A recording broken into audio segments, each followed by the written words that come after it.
যার নেতৃত্বে আমরা বাংলাদেশকে আজকে নতুন করে আবার চিনতে শিখেছি, যার নেতৃত্বে আমরা আমাদের স্বাধীনতার ঘোষক, জাতীয়তাবাদের প্রবক্তা,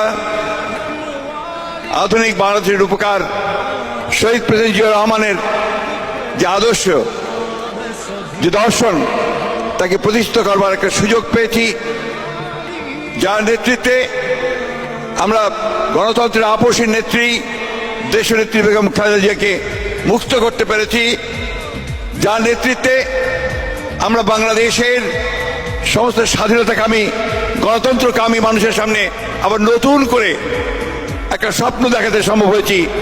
সেই নেতা, আপনাদের অতি প্রিয় নেতা, যিনি আপনাদের মাঝে সব সময় থাকছেন, আমাদের ভারপ্রাপ্ত চেয়ারম্যান তারেক রহমান সাহেব সেদিন এখানে